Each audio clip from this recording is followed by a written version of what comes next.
제가 지금 와 있는 곳은 천안 속창리 일대에 있는 한명의 신도비와 묘역이 있는 곳입니다. 이 한명의 묘역 가까운 곳에 경부고속도로가 지나가고 있어서 상당히 시끄러운데요. 그렇지만 이 묘역은 후손들에 의해서 아주 잘 정비된 그런 모습을 취하고 있습니다. 지금 보시는 것처럼 바로 묘역 입구 쪽에 이와 같이 한명회를 위한 제사를 지내는 사당이 아주 크게 조성이 되어 있고요. 그 다음에 오른편을 통해서 신도비와 묘역으로 올라갈 수 있는 진입로가 조성이 되어 있습니다. 그리고 사당 앞에 이와 같이 한명의 선생의 살아생적 행적을 알 수 있는 신도 비문을 별도로 작성을 해 놓았습니다. 상당히 많은 내용이 비문에 적혀 있음을 알 수가 있습니다.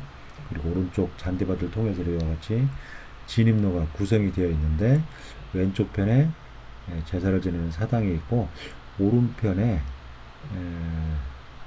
비각이 세워져 있음을 볼 수가 있습니다.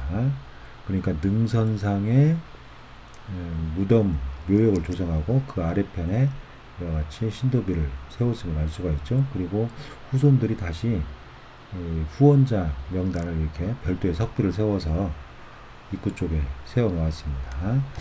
바로 이게 한명의 선생의 신도비 비각인데요. 규모는 비각의 규모는 작지만 신도비는 상당히 규모가 큰 모습을 보여주고 있습니다. 일반적으로 신도비는 조선시대 때 종이품 이상의 관직을 한 사람에게 국왕의 허락에 의해서 세워진 그런 비로 알려져 있습니다. 일반적으로 무덤에서 상당히 먼 거리에 세워지는 게 일반적인데 이 한명의 신도비는 비교적 가까운 거리에 묘역과 위치를 하고 있습니다. 일반적으로 묘역에서 300보 이상 떨어지거나 아니면 묘역으로 들어가는 능선 입구 또는 골짜기 입구에 세우는 것이 일반적인데 한명의 신도비는 비교적 가까운 곳에 세워진 게 어떤 특징적인 부분이라고 볼 수가 있습니다. 비각 안에 지금 신도비가 세워져 있는데요. 규모가 상당히 크다는 걸 알 수가 있죠. 사각형 비좌를 마련해서 비신과 이수를 올렸는데 지금 비좌 측면을 보면 독특하게 안상이 새겨져 있고 아래쪽에는 고사리형 문양이 좌우 대칭으로 이렇게 구성이 되어 있습니다. 그리고 비좌 상면에 이와 같이 연화문이 새겨져 있죠. 이 연화문은 불교적인 어떤 특징 또는 불교적인 꽃이라고 볼 수가 있는데 조선시대에 와서 억불 숭유 정책이 이루어졌지만 이와 같이 연화문이 왕릉이나 아니면 사대부가 묘역의 어떤 성물에 중요한 장식 문양으로 새겨집니다. 조선시대 불교를 배격하는 그런 분위기 속에서도 유학자들의 성물에 여러 가지 연화문이 새겨졌다는 것은 조금 아이러니한 것이기도 한데요. 어쨌든 조선시대에 들어와서 연화문이라는 것은 종교적인 특성을 떠나서 하나의 어떤 장식 문양으로 자리매김하고 있었다. 이런 것들을 보여준다고 할 수가 있습니다. 보시면 사각형 비좌 위에 비신을 이렇게 꽂아서 고정했음을 알 수가 있죠. 사각형 비좌는 화강암으로 만들어졌지만 현재 비신과 이수는 대리석으로 만들어졌죠. 그런데 독특하게 비신과 이수를 결석으로, 다시 말해서 다른 돌로 치석해서 끼우는 결구 방식을 취하고 있습니다. 일반적으로 조선시대 때 이러한 형태의 비를 만들 때는 비신과 이수를 같은 돌로, 통돌로 만들어서 세운 경우가 많은데 독특하게 별도의 돌로 만들어서 이렇게 세웠습니다. 그리고 비신 표면에 아주 가득 작은 글씨로 비문을 새겼죠. 현재 앞면만 비문을 새긴 걸로 이렇게 확인이 됩니다. 측면과 후면은 새기지 않았습니다. 당시 한명회가 대단한 권력을 누렸던 인물이고 그런 만큼 많은 내용을 후손들에게 남기기 위해서 이와 같이 작은 글씨로 빼곡하게 비문을 새긴 걸로 이렇게 생각이 됩니다. 특히 이 한명회는 조선 초기 때 수양대군이 왕위에 올라가는데 세조가 되는데 아주 큰 기여를 했던 대표적인 인물이죠. 그래서 1등 공신을 4번이나 했던 그런 인물이고 나중에 상당 부원군에 봉해졌던 그런 인물이었습니다. 특히 조선시대 때 아주 드문 경우에 해당되는데요. 예종에 비었던 장순왕후 그리고 성종에 비었던 공해왕후의 아버지죠. 그러니까 두 왕의 뭐라고 할까? 그러니까 두 왕을 사이로 가진 그런 인물이었습니다. 그만큼 당시 권력을 많이 누렸던 대표적인 인물이라고 볼 수가 있습니다. 지금 보시면 이수를 볼 수가 있는데요. 이수도 좌우에서 두 마리의 용이 가운데 꼭대기에 있는 여의주를 받치고 있는 그런 형상을 보여주고 있고요. 그리고 측면에는 구름 문양이 뭉게뭉게 이렇게 피어 올라가는 문양을 보이고 있습니다. 저런 걸 권운문이라고 하는데 아주 권운문을 표현을 했고요. 후면에도 여러 마리의 용이 여의주를 받치고 있는 그런 모습을 취하고 있죠. 조선시대에 와서 이수의 전형적인 표현 기법이라고 볼 수가 있습니다.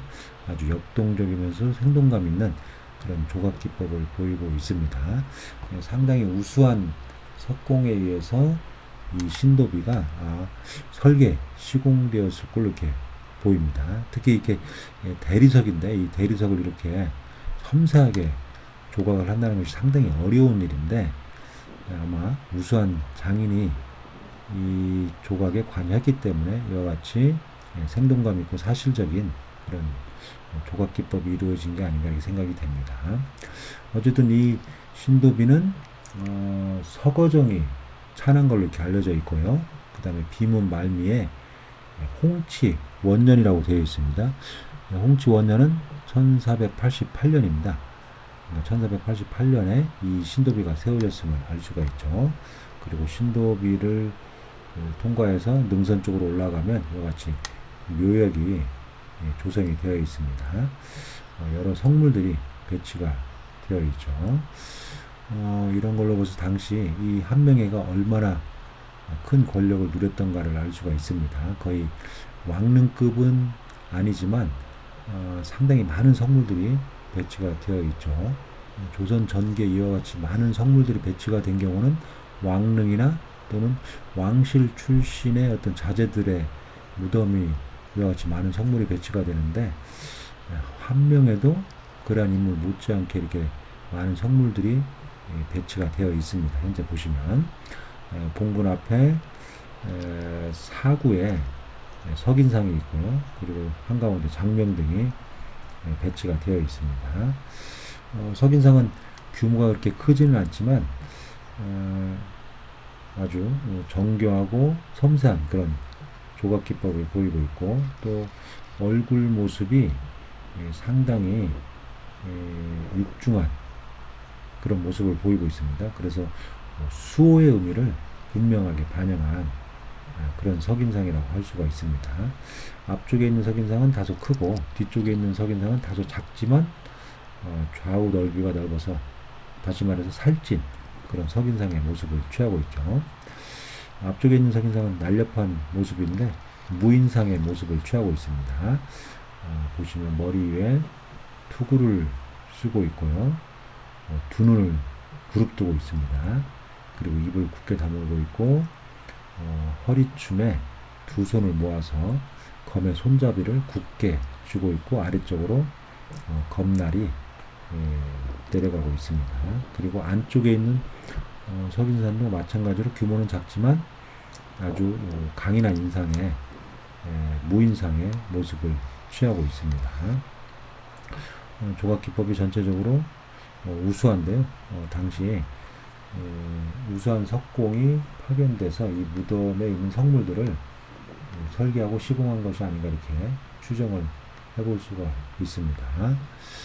어쨌든 이와 같이 우수한 성물들이 배치되었다는 것은 당시 이 무덤의 주인공인 한명회가 상당한 권력을 누렸던 인물이었고 그 후손들도 상당히 권력을 누렸던 그런 것을 우리가 알 수가 있습니다. 당시 두 왕의 두 왕을 사이로 두고 있었기 때문에 이와 같이 훌륭한 성물들이 배치된 게 아닌가 생각이 됩니다.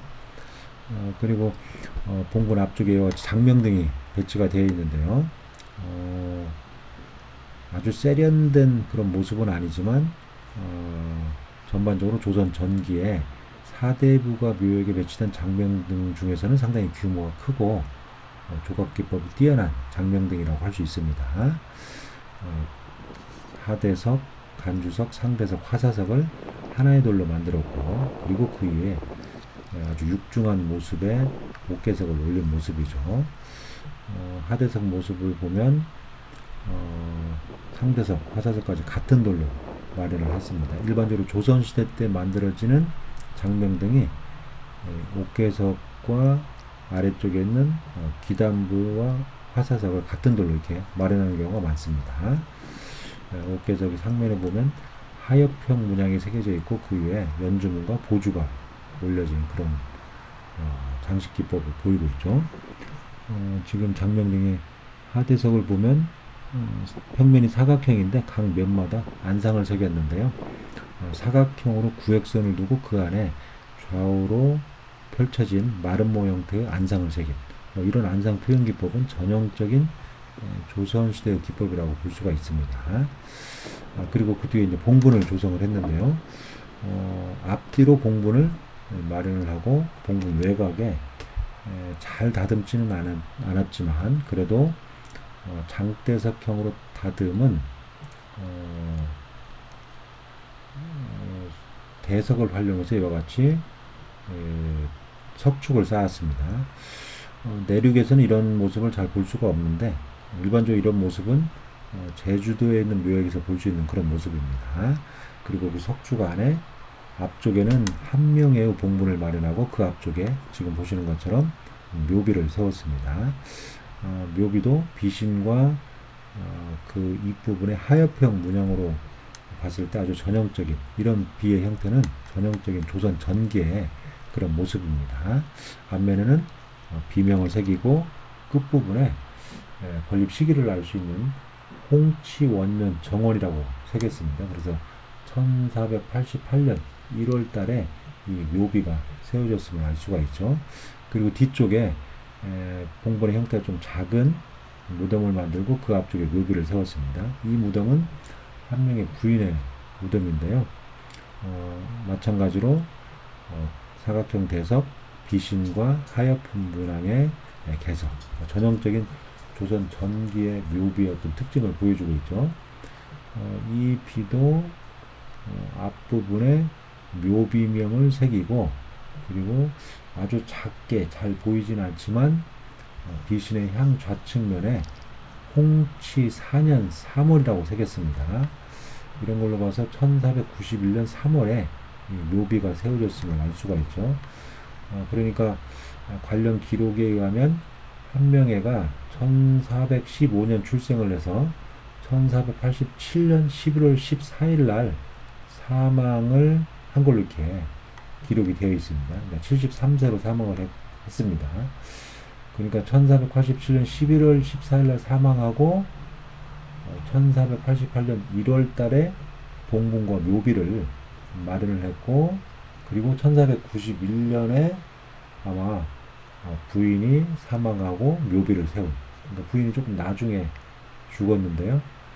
일반적으로 남편이 먼저 죽으면 남편의 봉분을 마련하고 봉분의 왼쪽 편이나 그리고 아니면 봉분의 앞쪽에 부인의 무덤을 마련하는 게 일반적인 관례인데 이 한 명의 무덤은 독특하게 남편의 봉분을 앞쪽에 마련하고 뒤쪽에 부인의 봉분을 마련하는 아주 독특한 구조를 보여주고 있습니다.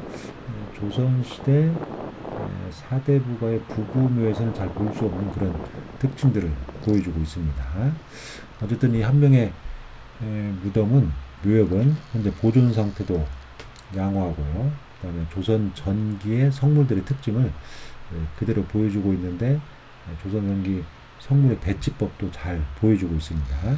그리고 조선 전기에 신도비가 세워주는 전통이 있었는데 일반적으로 처음에는 왕릉의 신도비가 먼저 세워지기 시작합니다. 그러니까 태조 이성계랄지 태조 이방원, 그 다음에 세종, 이러한 왕릉의 신도비가 세워지다가 문종 때부터 신하들의 건의에 의해서 신도비가 세워지지가 않죠. 왜냐하면 왕은 실록에 많은 기록들이 남기 때문에 굳이 신도비를 세울 필요가 없다는 신하들의 건의에 의해서 신도비가 세워지지 않기 시작을 합니다. 그게 이제 문종 때인데, 그 이후에는 이제 사대부가의 어떤 무덤에 많은 신도비들이 세워지는데, 그 신도비의 어떤 시작점은 아니지만 사대부가 무덤에 세워지는 많은 신도비들의 어떤 하나의 예를 보여준다는 점에서 굉장히 중요한 자료라고 볼 수가 있습니다.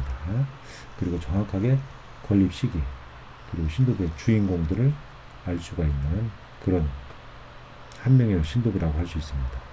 어쨌든 이 한명의 묘역은 여러 성물들이 조선 전기의 특징을 잘 보여주기 때문에 우리나라 조선시대 무덤의 역사를 연구하는데 귀중한 자료라고 할 수 있습니다.